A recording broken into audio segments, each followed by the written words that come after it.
I'm David, 34, and for 7 years I believed I was living a suburban dream with my perfect wife and our miracle son. But last Tuesday, in our sunlit kitchen, Clara asked me to check her buzzing phone, a simple, everyday favor that instantly shattered my reality. What did I find? An automated storage renewal from a cryogenetics lab, a restricted clinic keycard hidden in her purse, and a paternity test showing a 0% match. In less than 48 hours, my entire life collapsed into a nightmare of deceit. And the architect of this betrayal? Clara, who was calmly flipping blueberry pancakes, completely unaware that the ghost of her deceased fiancé had just walked into our home.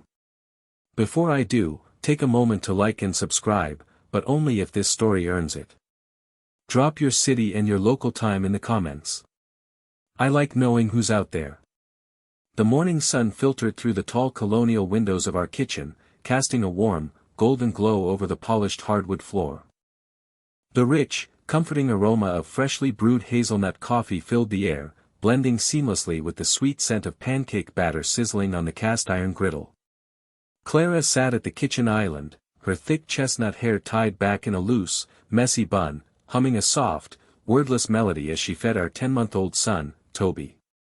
Toby giggled, his tiny hands covered in sticky mashed bananas, his bright green eyes crinkling with pure, innocent joy. I stood by the stove, spatula in hand, looking at the two of them and feeling an overwhelming, almost suffocating sense of gratitude. After 4 grueling years of negative pregnancy tests, failed fertility treatments, and silent tears shed in the dark, we had finally built our sanctuary. This was the life I had dreamed of, a quiet suburban heaven in Connecticut, far away from the exhausting chaos of the city. We had bought this house with the hope of filling it with children, and for a long time, the empty rooms had felt like a mockery of our love. Every month that ended in heartbreak had chipped away at our resolve, leaving us quiet and distant. But now, those dark days felt like a lifetime ago.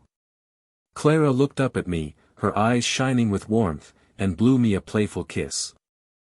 I smiled back, convinced that the storm had finally passed and we were safe on the shore. Every single sacrifice, every dollar spent on specialists, and every moment of despair felt entirely worth it now that Toby was here. I flipped a golden pancake, watching the steam rise, feeling like the luckiest man alive. Our home was filled with the gentle clutter of infancy, from the colorful plastic toys scattered near the doorway to the soft fleece blankets draped over the living room chairs. It was a beautiful, chaotic reality that I never wanted to escape. Just then, Clara's phone buzzed on the granite counter near the sink.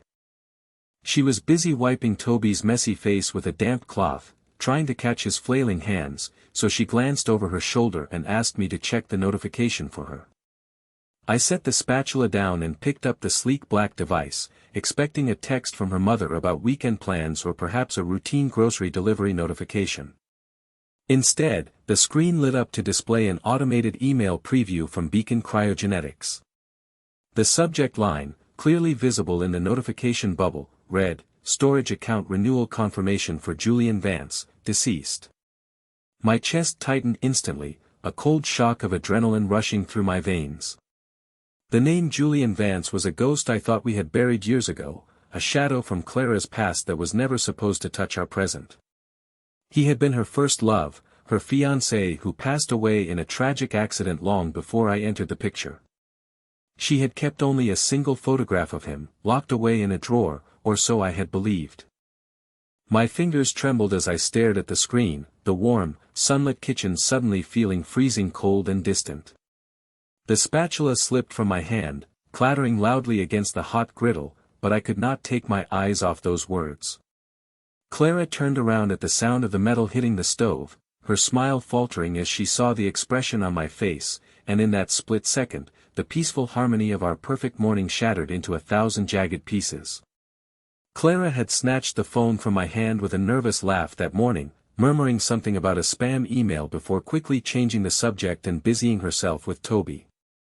But the seed of doubt had already been planted, growing rapidly into a suffocating forest of suspicion. That night, as she lay asleep, her breathing heavy and even, I quietly slipped out of bed.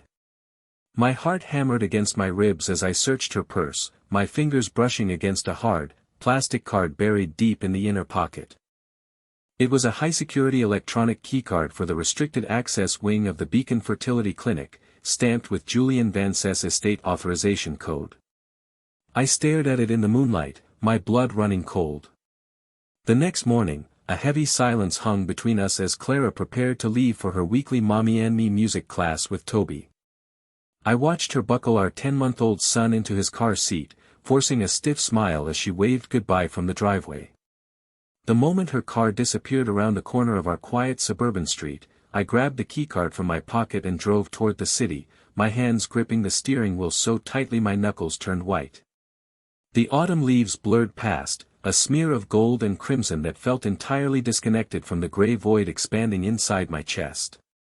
The Beacon Fertility Clinic was a sterile, modern building of glass and concrete, tucked away in a quiet medical park. Inside, the air smelled faintly of antiseptic and expensive lavender diffusers. I approached the front desk, my heart throat high, and presented the keycard to a young, visibly overworked receptionist. Using my legal status as Clara's husband, I kept my voice calm and practiced, explaining that I was there to update our billing and administrative files ahead of the tax season. She barely looked up, her eyes glazed from hours of staring at a computer screen, before scanning the card and retrieving a thick manila folder from a locked cabinet behind her. She handed it to me with a polite, automated smile, completely unaware that she was handing me the instrument of my own destruction. I took the folder to a quiet corner of the waiting room, sitting beneath the soft hum of the air conditioning. My hands shook so violently I could barely open the metal prongs holding the pages together. I flipped through the clinical documents, the medical jargon and sterile charts blurring before my eyes until the dates began to align with terrifying, undeniable precision. There were authorization forms signed by Clara, utilizing her legal status as the designated recipient of Julian's preserved genetic material. The clinic had performed an intrauterine insemination procedure just over 1 year ago. The exact date of the procedure stood out on the page like a bloodstain. It fell precisely during the single week I had been away in Chicago for my annual corporate conference. The realization hit me like a physical blow, knocking the wind from my lungs. Clara had planned this with surgical, cold-blooded precision. She had waited for me to leave the state, used my absence to cover her tracks, and then returned to my bed the moment I got home to ensure that any subsequent pregnancy could be passed off as a miracle of our own making. I stared at the signature on the consent forms, Clara's elegant, familiar cursive written directly next to the printed name of her deceased fiancé. She had not just kept his memory alive in some harmless, sentimental way. She had actively, deceitfully invited a dead man into our marriage, using my body as a shield to hide her secret and my bank account as a funding source to raise her deceased lover's legacy. I sat in the sterile waiting room, surrounded by couples whispering of hope and new beginnings, feeling completely and utterly hollowed out by the woman I loved. The drive back from the Beacon Fertility Clinic was a blur of gray asphalt, skeletal trees, and a deafening, ringing silence that filled the cabin of my car. I do not remember turning the key in the ignition, nor do I remember navigating the winding, leaf-strewn parkways of suburban Connecticut. My hands were frozen to the leather steering wheel, my knuckles stark white, while my mind reeled from the sheer, crushing weight of the papers resting in the folder on the passenger seat. The clinical documents, stamped with the sterile logo of the cryogenetics facility, felt like a physical explosive waiting to detonate my entire existence. When I finally pulled into our gravel driveway, the sight of our beautiful, 2-story colonial home made me physically ill. The pristine white siding, the neatly manicured flower beds, and the cheerful yellow wreath hanging on the front door were all part of a grand, elaborate stage set designed to keep me blind. I sat in the idling car for several minutes, staring at the front window, trying to force my breathing into a normal rhythm. I had to go inside. I had to look at the woman I had loved for more than half a decade, the woman I had promised to protect and cherish, and I had to pretend that my world had not just ended. When I stepped through the front door, the warm, familiar scent of cinnamon and vanilla enveloped me, a cruel contrast to the icy dread in my chest. From the living room, I heard the soft, melodic sound of Clara singing a nursery rhyme to Toby. A few hours ago, that sound would have filled me with a deep, peaceful contentment. Now, it sounded like a haunting, mocking echo. I walked into the room, my boots heavy on the hardwood floor. Clara looked up, her face bright with a smile that quickly faltered when she saw my pale, drawn expression.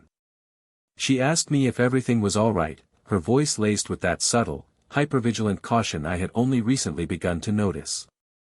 I forced my lips into a stiff, wooden curve and lied, claiming that a sudden headache had hit me on my drive back from running errands. She stood up, cradling Toby against her chest, and walked over to press a cool hand against my forehead. Her touch, which had always been my ultimate comfort, made my skin crawl. I had to actively resist the urge to flinch away from her. Toby looked at me over her shoulder, his wide, dark eyes staring into mine with a quiet curiosity. I looked at his tiny, perfect nose, his thick, wavy dark hair, and the sharp curve of his jaw, and the realization that I was looking at the genetic twin of a dead man, a man who had died years before I ever met my wife, felt like a knife twisting in my stomach. The weeks that followed were a masterclass in psychological torture. I lived a double life, playing the role of the doting, hard-working husband and father by day, while secretly plotting the destruction of our shared illusion by night. I contacted a prominent family law attorney in the city, an older, methodical man named Mr. Beckman, who listened to my story with a grim, unsurprised expression. He advised me to remain completely silent, to gather every scrap of financial and medical evidence I could find, and to establish an undeniable paper trail before making any moves. I followed his instructions with a cold, robotic efficiency. Late at night, while Clara slept peacefully beside me, I sat in the dim light of my home office, downloading bank statements, tracking credit card payments, and printing out every transaction linked to the Beacon Fertility Clinic.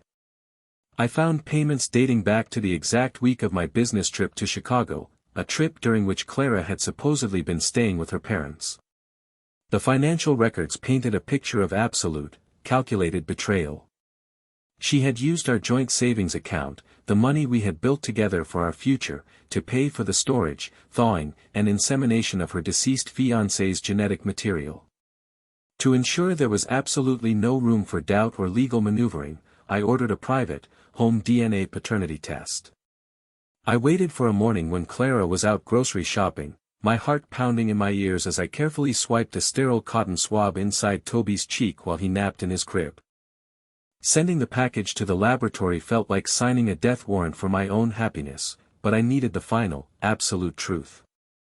10 days later, the results arrived in a plain white envelope addressed to my office. The probability of paternity was listed as 0%. Holding that single sheet of paper, the last lingering hope that this was all a horrific misunderstanding finally withered and died. I was not his father. The boy I had held in the delivery room, the boy whose diapers I had changed, whose tears I had wiped, and whose laughter had filled my heart with a joy I had never known, was a stranger. He was the living, breathing manifestation of my wife's unresolved grief and her total disregard for my life, my feelings, and my autonomy. I decided that the confrontation would not happen in a quiet, private room where she could manipulate me with tears, excuses, or desperate physical affection. I wanted her to feel the full, public weight of her deception. I chose Toby's first birthday dinner as the stage for my final act. It was a gray, rainy Saturday in late October, the sky heavy with dark, weeping clouds that matched the grim determination in my soul. Clara had spent the entire week preparing for the event, decorating the dining room with blue and silver balloons, hanging a banner that read "Happy First Birthday Toby," and baking a beautiful double-layered cake covered in thick, bright blue frosting. Her parents, Arthur and Eleanor, arrived early, carrying a mountain of brightly wrapped gifts and filling our quiet home with their loud, overbearing presence. Arthur, a retired corporate executive who had always looked down on my career, immediately poured himself a glass of scotch and began lecturing me about the stock market, while Eleanor fussed over Toby, loudly declaring to anyone who would listen that the boy had inherited the family's aristocratic features. I stood near the doorway, a glass of water in my hand, watching them with a cold, detached amusement. They had no idea that the foundation of their perfect family was built on quicksand. At exactly 7 o'clock in the evening, we gathered around the dining table. The chandelier cast a warm, glittering light over the silver platters of food and the central masterpiece, the birthday cake with a single, unlit candle shaped like the number 1. Clara sat at the head of the table, looking radiant in a dark green velvet dress that accentuated her eyes, with Toby sitting in a high chair beside her, babbling happily and reaching for the colorful decorations. Arthur and Eleanor sat opposite me, their faces glowing with pride. Clara looked across the table at me, her expression softening with a brief, guarded flicker of concern. She asked me if I would like to say a few words, perhaps a toast to our son's first year of life, before we lit the candle.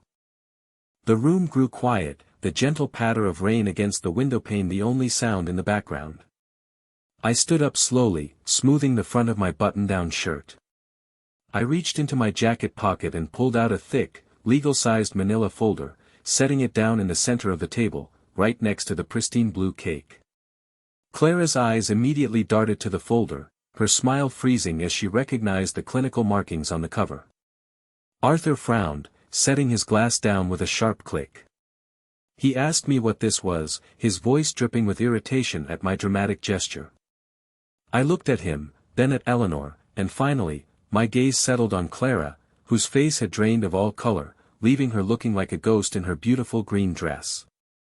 I spoke in a voice that was quiet, steady, and entirely devoid of emotion.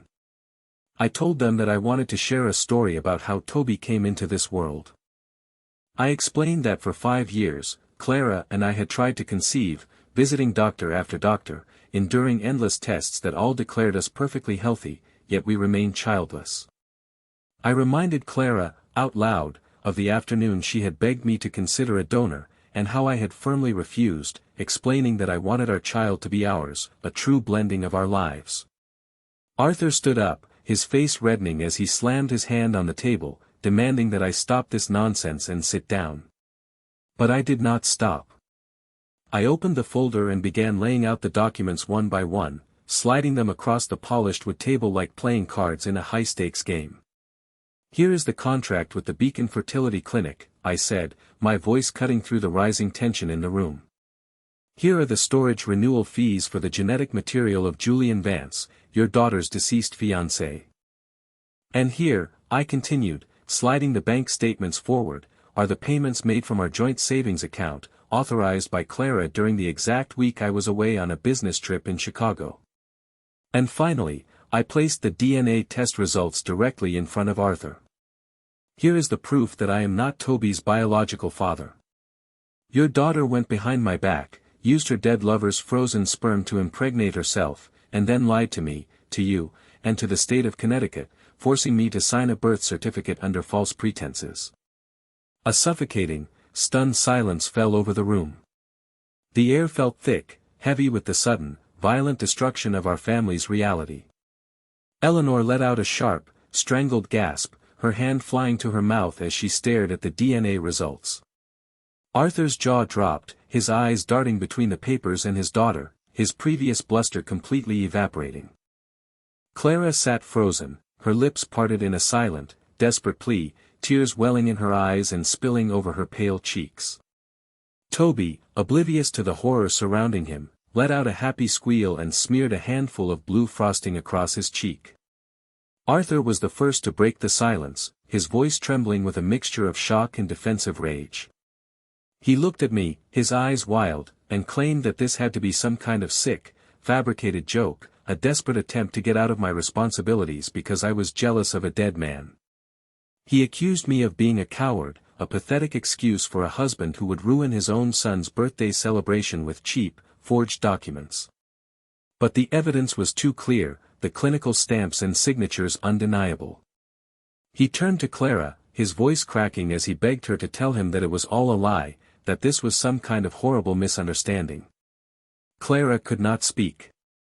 She let out a ragged, heartbreaking sob, burying her face in her hands as her shoulders shook violently. Her silence was the ultimate confession. Eleanor began to weep openly, reaching out to comfort her daughter, while Arthur sank back into his chair, looking suddenly very old and defeated. Clara finally looked up at me through a veil of tears, her voice a broken whisper as she tried to explain that she had done it for us, that she was desperate to give us a family, and that she believed once the baby was here, the biological details wouldn't matter because I would love him anyway. I looked at the woman I had loved, the woman who had shared my bed and my dreams, and I felt nothing but a cold, dead emptiness. I reached into my pocket, pulled off my gold wedding band, and dropped it onto the table. It rolled a short distance before landing with a soft plop directly into the bright blue frosting of the birthday cake. I turned my back on the weeping, the shouting, and the ruined celebration, and walked out of the dining room. As I opened the front door and stepped out into the cold, cleansing rain, the sound of Toby's sudden, frightened crying echoed through the house, but I did not turn back. The illusion was shattered, and there was no going back to the dark. I sat in the driver's seat of my car, the engine idling with a low, rhythmic hum that vibrated through the steering wheel. Outside, the cold October rain drummed relentlessly against the windshield, blurring the warm lights of our suburban home into smeared halos of yellow and red. I had not driven away. I had simply walked out of the suffocating heat of the dining room, marched through the front door, and retreated to the only space that felt entirely mine. Through the sweeping motion of the windshield wipers, I watched the front door of the house swing open. Arthur and Eleanor emerged first, their faces pale and twisted with panic, followed by Clara. She was clutching Toby tightly against her chest, wrapping him in a yellow fleece blanket to shield him from the downpour. They hurried down the stone steps, their shadows stretching long and distorted across the wet lawn. Arthur unlocked his large black sedan, and within minutes, they had all piled inside. I watched the red taillights of their car fade into the darkness of the winding suburban street, leaving our driveway in absolute, heavy silence. When I finally turned off the ignition and stepped back into the house, the silence that greeted me was deafening. The front door clicked shut, sealing me inside a tomb of my own making. I walked slowly back into the dining room. The air still smelled of sweet vanilla cake and the sharp, metallic tang of the extinguished candle. The table was a battlefield of discarded plates, crumpled napkins, and the scattered, clinical documents from the fertility clinic. In the center of it all sat the birthday cake, its bright blue frosting marred by the heavy gold wedding band I had dropped into its center. The ring had sunk slightly, the blue cream rising around the edges of the engraved metal. I stared at it for a long time, feeling a strange, hollow numbness spreading from my chest to my fingertips. I did not cry. I did not scream. The anger that had fueled me for weeks had burned itself down to cold, gray ash. I spent the next several hours moving through the quiet house like a ghost. I walked into the nursery, turning on the small, starry nightlight that cast rotating constellations of blue and green across the ceiling. The room smelled of baby powder and lavender, a scent that had once brought me an intense, protective joy. Now, it felt like a cruel mockery. I looked at the empty wooden crib, the stuffed bear sitting in the corner, and the colorful alphabet block stacked neatly on the shelf. I had spent hours assembling that crib, my heart swelling with the anticipation of fatherhood. I had sung to Toby in this room, rocked him to sleep during the dark, quiet hours of the early morning, and whispered promises of a lifetime of protection. Every single one of those memories was now tainted, poisoned by the knowledge that his existence was the result of a calculated, deeply intimate betrayal. I was a stranger in my own home, a man who had spent a year playing a role in a play he had never agreed to perform.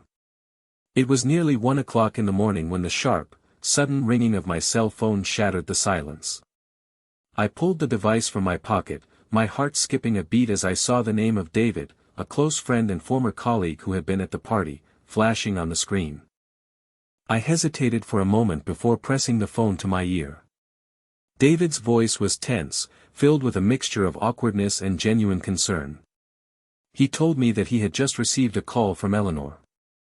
Clara had suffered a severe panic attack and a physical collapse shortly after arriving at her parents' house. She had fainted from the sheer shock of the confrontation and had been rushed to the emergency room at the local community hospital. David hesitated, his breath catching over the line, before asking if I was going to go to her. He said that regardless of the anger and the betrayal, she was still my wife, and this was a medical emergency. I gripped the phone tightly, my jaw clenching so hard my teeth ached. The image of Clara lying in a hospital bed, pale and broken, flashed through my mind, briefly triggering a deeply ingrained instinct to protect her. But then, the image of the consent forms, her elegant cursive signature next to the name of her dead fiancé, flashed right behind it. She had not cared about my mental stability when she planned her deception. She had not cared about the psychological damage she would inflict on me when she forced me to sign that birth certificate. I told David in a quiet, flat voice that I would not be coming to the hospital. I thanked him for the call, hung up the phone, and set it face down on the kitchen counter. I sat in the dark living room for the rest of the night, watching the rain slowly turn into a gray, misty dawn. At 8 o'clock the next morning, a thunderous, aggressive pounding rattled the heavy oak of my front door. I did not need to look through the peephole to know who was standing on the porch. I unlocked the deadbolt and pulled the door open, bracing myself for the storm. Arthur and Eleanor stood on the threshold, looking disheveled and exhausted, their eyes red-rimmed from a sleepless night. Arthur's expensive wool coat was damp, and his tie was loosened at his collar, his face flushed with a dark, dangerous fury. Before I could speak, Arthur shoved a thick finger directly at my chest, his voice trembling with rage as he accused me of being a heartless, self-righteous coward. He shouted that Clara was lying in a hospital bed with an intravenous drip because of my cruel, theatrical stunt, and that I had abandoned my wife and my son when they needed me most. I stood firm on the threshold, refusing to back down or let him cross the line into my house. I told him, my voice cold and steady, that Clara was in the hospital because of the weight of her own lies, not because of me. Eleanor pushed past her husband, her voice rising to a shrill, hysterical shriek. She called me a monster, claiming that Clara had only done what she had to do because she was desperate for a family. She screamed that my own fertility was obviously the problem, and that a real man would have stood by his wife and accepted the child, regardless of where the genetic material came from. She claimed that Toby was my family, and that I had a moral and legal responsibility to support them. The mention of my fertility and the implication that I was somehow less of a man snapped the final thread of my restraint. I stepped forward, my physical presence forcing them back a step onto the wet porch. I roared at them, my voice echoing off the quiet neighborhood houses, telling them that my medical tests had been perfectly normal, and that Clara had simply refused to wait because she was obsessed with the memory of a dead man. I told them that using a deceased fiancé's frozen sperm behind a husband's back was a sick, monstrous act of betrayal, and that I was completely finished playing their games. Arthur lunged forward, his fist raised as if he intended to strike me, but I reacted instantly, catching his wrist in a tight, crushing grip. I shoved him backward, causing him to stumble into Eleanor, who let out a sharp cry of alarm. I told them to get off my property immediately, warning them that if they ever came back, I would have them arrested for trespassing. I slammed the heavy oak door in their faces, locking every bolt, my chest heaving as the adrenaline surged through my veins. 2 days later, I sat in the plush, mahogany-lined office of Mr. Beckman in downtown Hartford. The room smelled of old paper, leather, and expensive furniture polish, a sterile environment that felt incredibly safe compared to the chaos of my home. Mr. Beckman sat behind his large desk, methodically reviewing the stack of documents I had provided. He adjusted his reading glasses, his face expressionless as he read through the cryobank contracts, the bank statements, and the 0% probability DNA test results. He pressed his lips together in a thin, grim line before looking up at me. He explained that from a legal standpoint, we had an incredibly strong case for a petition to disclaim paternity based on fraudulent misrepresentation.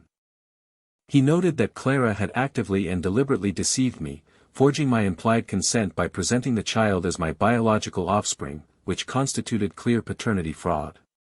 Because the house had been purchased solely in my name several years before our marriage, and the mortgage was entirely under my responsibility, Mr. Beckman assured me that we could easily secure an eviction notice to prevent her or her family from attempting to claim possession of the property. He explained that by proving the deliberate deception, we could sever all legal and financial obligations to the child, ensuring that I would not be held responsible for child support. However, he warned me that the family court system could be unpredictable, and that Clara's lawyers would likely argue that my established bond with Toby should override the biological facts. He advised me to cut off all communication with Clara and her family, letting him handle every single interaction moving forward. I agreed to his terms, signing the necessary paperwork with a sense of grim finality. As I left his office, the autumn wind whipped dry leaves across the concrete plaza, and I felt a heavy, aching sorrow in my chest. I did not want to punish Toby, nor did I want to destroy Clara's life, but the alternative was to live a lie, to spend the next 18 years raising a child who was a constant, living reminder of the ultimate betrayal. 3 days after my meeting with the lawyer, a quiet, hesitant knock came at my door just as dusk was settling over the neighborhood. I opened it, expecting another confrontation with Arthur, but instead, I found Clara standing on the porch. She looked incredibly fragile, her face pale and thin, with dark, hollow circles bruising the skin beneath her eyes. She was wearing an oversized gray sweater that seemed to swallow her small frame, her hands trembling as she clutched a small leather purse to her chest. Seeing her like this, stripped of her usual confidence and warmth, triggered a sudden, painful wave of memories of the woman I had loved so deeply. I stood in the doorway, blocking her path, my expression hardening into a mask of cold indifference. I asked her what she wanted. Clara looked up at me, her eyes brimming with tears, and begged me for just 10 minutes of my time to explain. Against my better judgment, I stepped aside, allowing her to slip past me into the quiet hallway. She walked into the living room and sat on the very edge of the sofa, her posture tense and defensive. She began to speak in a low, trembling whisper, her voice cracking as she confessed her desperation. She told me about the agonizing loneliness she had felt during those 5 years of negative tests, the feeling of failure that had consumed her every time her period arrived. She explained that when she remembered Julian had preserved his genetic material before his fatal accident, she saw it as a sign, a desperate solution to a problem that was destroying her.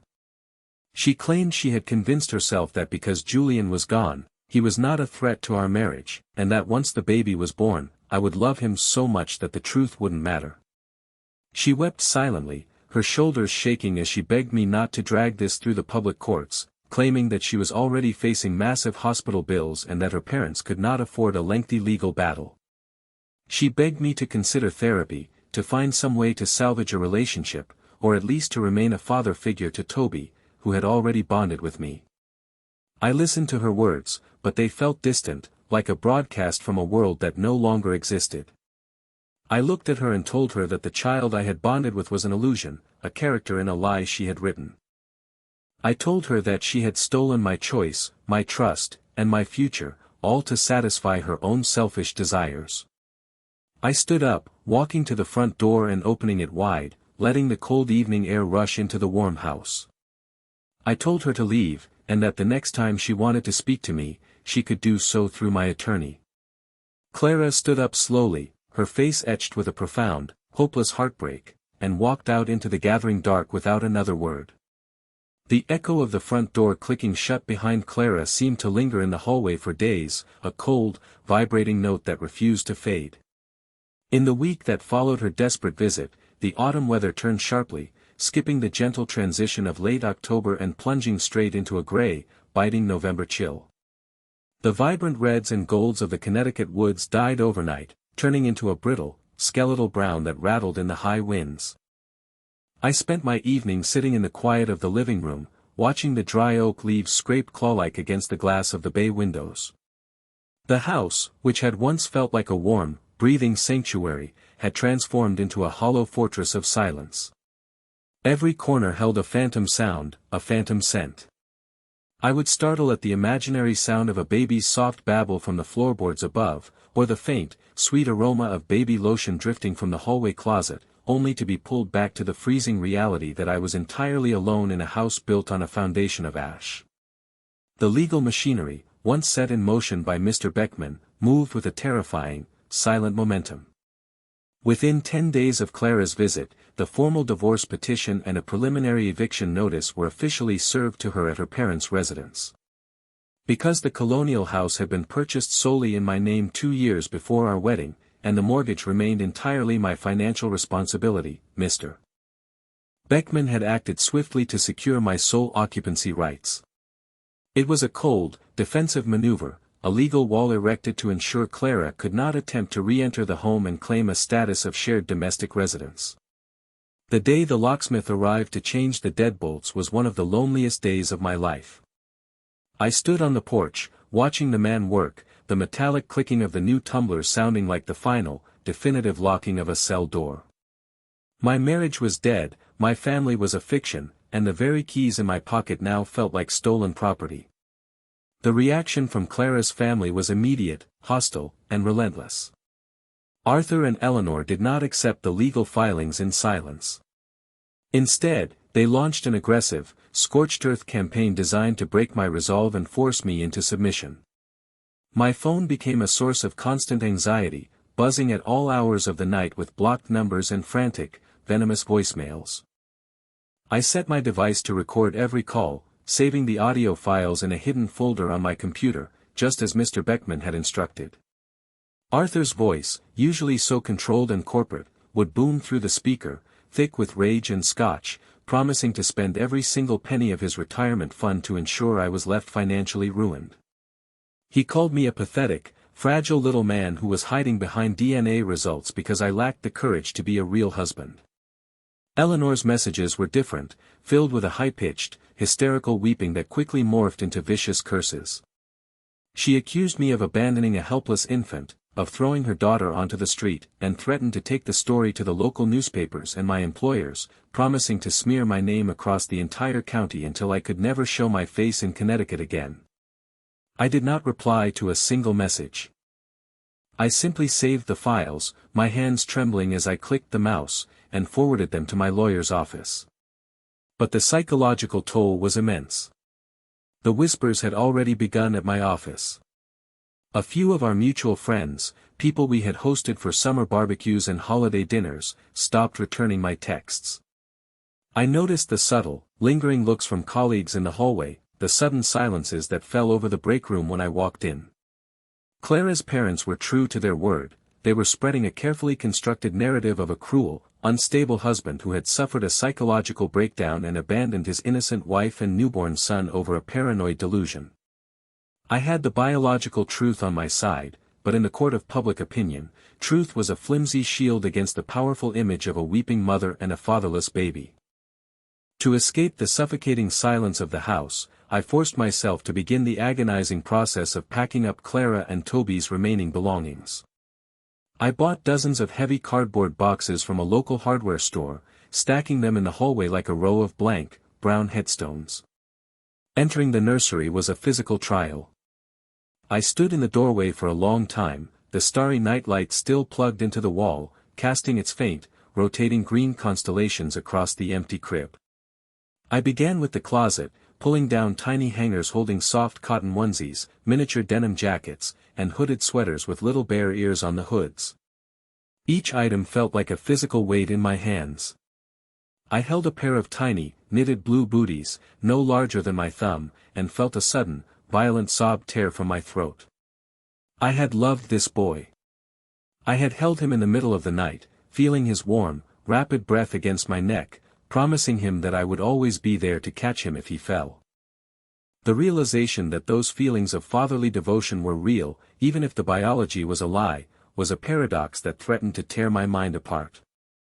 I was mourning a child who was still alive, a son who had never truly been mine. I packed the stuffed animals, the colorful plastic rings, the wooden blocks, and the picture books we had read together. I folded Clara's elegant dresses, her soft sweaters, and her jewelry boxes, sealing each cardboard box with thick, brown packing tape. The harsh, ripping sound of the tape gun echoed through the empty house, a brutal, repetitive punctuation mark on the end of my marriage. When I was finished, 32 boxes stood stacked in the garage, a neat, clinical summary of 6 years of shared life, waiting for a moving truck to carry them away to her parents' basement. The true nightmare, however, began 3 weeks later during our first mandatory mediation session at a neutral legal office in downtown Hartford. The conference room was sterile and cold, dominated by a long glass table that reflected the gray, overcast sky outside the high-rise windows. Mr. Beckman sat beside me, his yellow legal pad yellow and crisp, his expression calm and professional. Across the table sat Clara and her newly hired legal counsel, an incredibly sharp, aggressive family attorney named Evelyn Sterling. Clara looked devastatingly thin, her skin almost translucent under the harsh fluorescent lights. She wore a simple, dark blue dress with no jewelry, her hands clasped tightly in her lap, her eyes red and downcast. She did not look at me once, but her very presence filled the room with a heavy, suffocating tension. Evelyn Sterling did not waste any time with pleasantries. She opened a thick black binder and looked directly at me, her eyes cold and calculating behind her designer glasses. She began by stating that her client had no intention of contesting the biological paternity of the child. They admitted, freely and on the record, that Toby was the biological offspring of Julian Vance, preserved posthumously through the cryogenetics facility. My heart leaped with a brief, foolish surge of hope. If they were admitting the truth, then the case should be simple. Paternity fraud was clear, and my name would be removed from the birth certificate, freeing me from this nightmare. But my hope was instantly crushed as Evelyn Sterling continued to speak, her voice calm, measured, and entirely devoid of empathy. She explained that under Connecticut family law, the biological origin of the child was secondary to the established legal doctrine of paternity by estoppel and the overriding principle of the best interests of the child. She pointed out that I had voluntarily signed the acknowledgement of paternity at the hospital, that my name was on the official birth certificate, and that I had held myself out to the community, our families, and the state as Toby's father for a full year. She argued that Toby had bonded with me as his primary paternal figure, and that severing this legal and emotional relationship would cause irreparable psychological harm to an innocent infant. I sat frozen, my blood turning to ice as I looked at Mr. Beckman, expecting him to object, to scream, to point out the sheer, monstrous injustice of her argument. But Beckman merely tightened his jaw, his pen hovering over his legal pad. Evelyn Sterling leaned forward, her voice dropping to a razor-sharp whisper. She looked at me and said that the law did not exist to punish a mother for her desperate choices, nor did it exist to leave a child without financial support simply because a husband's pride had been wounded.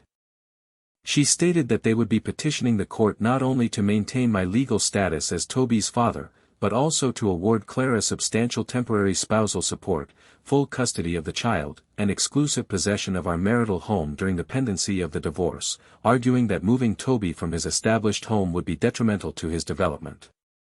I leaned across the glass table, my voice shaking with a raw, desperate fury as I looked at Clara.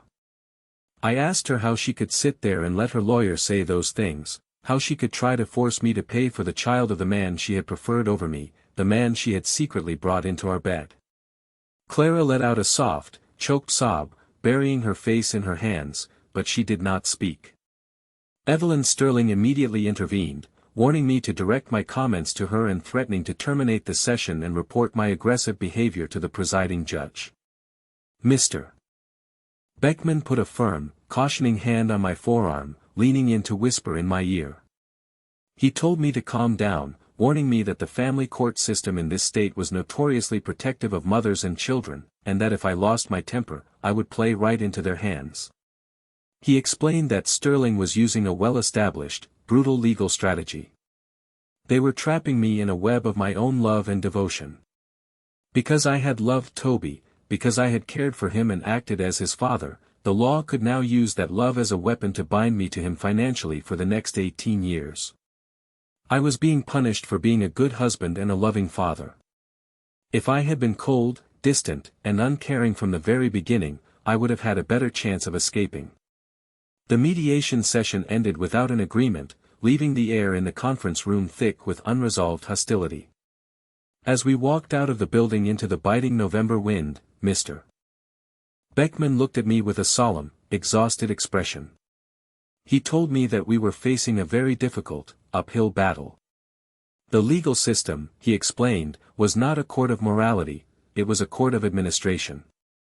The state's primary goal was to ensure that every child had a designated male provider to cover their financial needs, preventing the child from becoming a financial burden on the state. The fact that Clara had committed a massive, calculated act of deception was secondary to the cold, bureaucratic reality of Toby's financial security. I drove home in a daze, the gray Connecticut highway stretching out before me like an endless, gray ribbon. The realization of the trap I was in began to settle over me, a heavy, suffocating weight that made it difficult to breathe. I had done everything right. I had worked hard, I had loved my wife, I had prayed for a child, and I had poured my entire soul into being a father. And now, because of that very love, because of the signatures I had placed on documents with tears of joy in my eyes, I was being legally forced to finance the legacy of a dead man. I was being forced to pay for the ultimate betrayal, my hard-earned money used to raise Julian Vance's son in the house I had bought with my own sweat and labor. When I entered the house, the cold darkness of the evening had fully set in. I did not turn on the lights. I walked into the kitchen, poured myself a glass of whiskey, and sat at the island where Clara had hummed her soft songs just a few weeks ago. The silence of the house was no longer peaceful, it was a physical pressure, a heavy hand pressing down on my chest.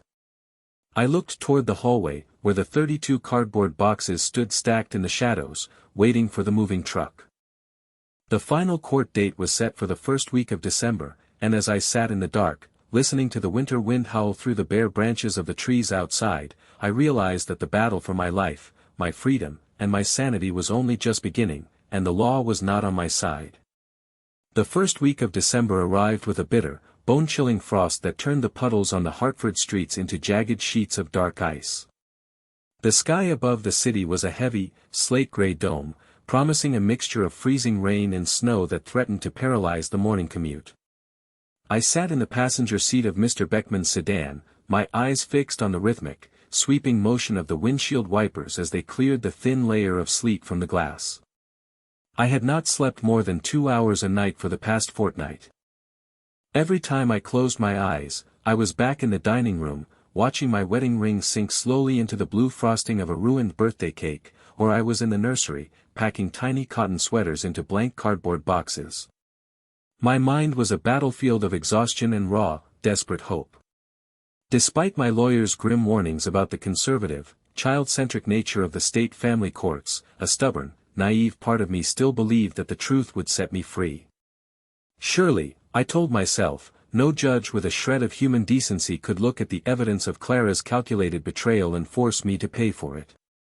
Surely, the law possessed some mechanism to protect a man from being legally enslaved to his dead rival's legacy. We parked in the underground garage of the courthouse, a massive, sterile concrete structure that felt like a subterranean tomb. Mr. Beckman adjusted his heavy wool overcoat, gathered his thick leather briefcase, and gave me a quiet, sympathetic look. He told me to keep my head up, to remain entirely silent unless spoken to by the judge, and to brace myself for whatever was to come. We rode the elevator up to the 4th floor in a tense, heavy silence, the mechanical hum of the cables the only sound filling the small metal cabin. When the doors slid open, the bustling chaos of the family court floor washed over us. Lawyers in dark suits whispered in quiet corners, frantic parents argued with social workers, and the distant, echoing sound of a crying child bounced off the polished marble walls. We walked down the long, brightly lit corridor toward courtroom number 4, my boots clicking sharply against the stone floor. As we approached the heavy double doors of the courtroom, I saw them. Clara was sitting on a wooden bench near the window, flanked by her parents. Arthur sat with his arms crossed, his jaw set in a rigid, hostile line, while Eleanor adjusted a thick wool blanket around Toby, who was sitting quietly in a stroller. Clara looked incredibly small and fragile, her face pale and devoid of any makeup, her dark hair pulled back into a tight, severe bun. She was staring at her hands, which were clasped tightly in her lap, her fingers twitching with a nervous, frantic energy. When she heard our footsteps, she looked up, her red-rimmed eyes locking onto mine for a brief, agonizing second. I felt a sudden, violent jolt in my chest, a mixture of profound sorrow and intense, burning anger. I forced myself to look away, focusing my gaze on the heavy brass handles of the courtroom doors. We walked past them without a word, the tension in the hallway so thick it felt as though it could be sliced with a knife. The courtroom was smaller than I had expected, smelling of old wood, floor wax, and the damp wool of coats. We took our places at the plaintiff's table on the left, while Clara, her parents, and her aggressive attorney, Evelyn Sterling, occupied the table on the right. Toby was left in the hallway with Eleanor, a small mercy for which I was secretly grateful. I sat down, my hands clasped on the polished oak table, my eyes fixed on the empty wooden bench at the front of the room. Within minutes, the bailiff stood up and announced the arrival of Judge Beatrice Harrison. We rose as an austere, gray-haired woman in black robes entered the room, her expression completely unreadable as she took her seat behind the elevated bench. She adjusted her reading glasses, opened a thick file, and began reviewing the case documents with a slow, agonizing deliberation that made my heart hammer against my ribs. Mr. Beckman was the first to speak, his voice calm, measured, and deeply respectful as he laid out our case. He walked the judge through the timeline of our marriage, presenting the medical records from the fertility specialists that proved both Clara and I were deemed perfectly healthy. He spoke of our shared struggle, our years of heartbreak, and the sudden, miraculous pregnancy that had filled our lives with joy. Then, with a quiet, dramatic solemnity, he laid out the evidence of Clara's deception. He presented the documents from the Beacon Fertility Clinic, the storage renewal fees for Julian Vance's genetic material, and the bank statements proving Clara had used our joint savings to fund the procedure during my business trip to Chicago. Finally, he handed the bailiff the official DNA test results, which showed a 0% probability of my paternity. Beckman argued with a passionate, logical intensity, stating that Clara had committed a massive, premeditated act of fraud, forging my implied consent and tricking me into signing a birth certificate under false pretenses. He petitioned the court for an immediate disestablishment of my paternity, the removal of my name from the birth certificate, and a complete severance of all legal and financial obligations to the child. When Beckman sat down, I felt a brief, fleeting moment of triumph. The evidence was absolute, the logic undeniable. But that triumph evaporated the moment Evelyn Sterling stood up to present the defense. She did not attempt to deny the DNA results, nor did she attempt to defend Clara's actions. Instead, she bypassed the issue of morality entirely, focusing her argument on the cold, unyielding letter of the law. She spoke in a sharp, clinical tone that echoed off the high ceiling of the courtroom. She argued that under state law, a husband who consents to his wife's insemination, or who holds a child out as his own, is legally recognized as the father. She pointed out that I had signed the voluntary acknowledgement of paternity at the hospital, that I had lived with the child for a full year, and that I had established a deep, psychological parental bond with Toby. She argued that Toby knew me as his father, and that removing me from his life would cause severe, irreversible psychological trauma to an innocent child who had done nothing wrong. Sterling leaned forward, looking directly at the judge, and stated that the law did not exist to punish a mother for her desperate choices, nor did it exist to leave a child without a legal father and financial support simply because a husband's pride had been wounded. She argued that the biological origin of the genetic material was entirely secondary to the social and legal contract of fatherhood I had willingly entered. I watched the judge as Sterling spoke. Judge Harrison did not nod, nor did she show any sign of emotion, but her eyes remained fixed on the legal precedent Sterling was citing. My chest tightened, a cold, suffocating dread settling over me as I realized the trap was closing. Beckman attempted to counter her arguments, pointing out that my consent had been obtained through active, deliberate fraud, and that the law should not reward deception. But the judge merely raised a hand, silencing him with a quiet, authoritative gesture. Judge Harrison closed the file, removed her reading glasses, and looked down at us from her elevated bench. When she spoke, her voice was quiet, detached, and entirely devoid of empathy, carrying the weight of a final, unappealable sentence. She began by stating that the court did not condone Clara's actions, describing her deception as a profound breach of marital trust that was deeply troubling. My heart leaped, but her next words instantly crushed my spirit. She explained that while the court recognized the emotional pain and the clear evidence of fraudulent misrepresentation, the family court system was bound by a single, overriding principle: the best interests of the child. She stated that under the established legal doctrines of our state, a child born during a marriage is presumed to be the child of the husband, and that this presumption becomes nearly absolute once a voluntary acknowledgement of paternity is signed and a parental bond is established. She noted that for the first 12 months of Toba's life, I had acted as his father in every sense of the word, providing for him, caring for him, and presenting him to the community as my son.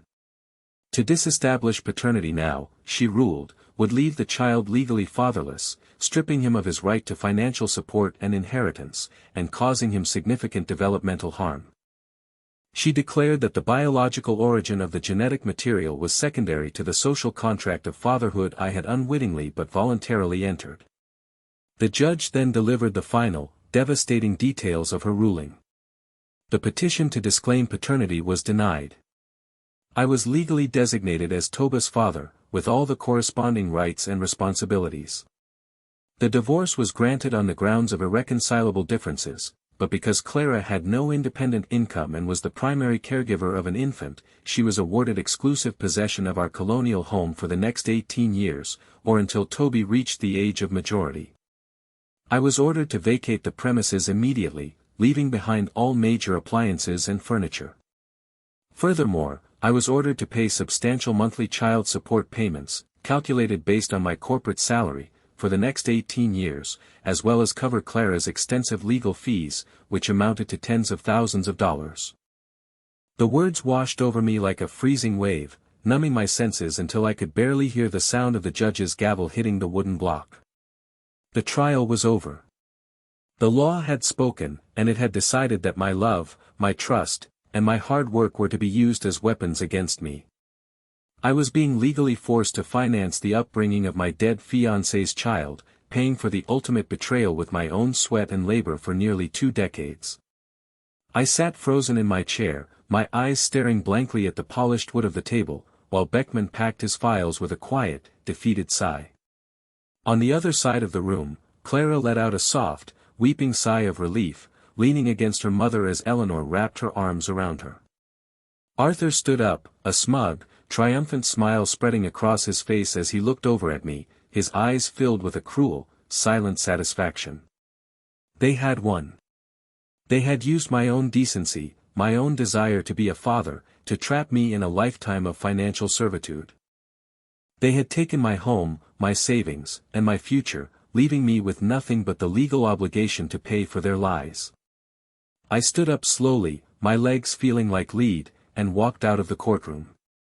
I did not look at Clara, nor did I look at Toby as we passed him in the hallway. I walked down the long, marble corridor, down the elevator, and out through the heavy glass doors of the courthouse. The freezing rain was falling heavily now, a cold, gray downpour that washed over the concrete steps and turned the city into a blurred, depressing landscape. I stood on the top step, pulling my coat collar tight against the wind, and looked out at the street. I had no home to return to. The house I had spent years paying for, the house where I had built a nursery and dreamed of a family, was no longer mine. My bank accounts were decimated, my future earnings were mortgaged to a dead man, and my name was permanently attached to a child who was a living, breathing testament to my own humiliation. I watched as Arthur's large black sedan pulled up to the curb at the bottom of the steps. Eleanor and Clara hurried down, shielding Toby from the rain with a yellow blanket, and climbed into the warm, dry cabin of the car. Within seconds, the vehicle pulled away, its red taillights disappearing into the gray, misty distance of the Hartford streets.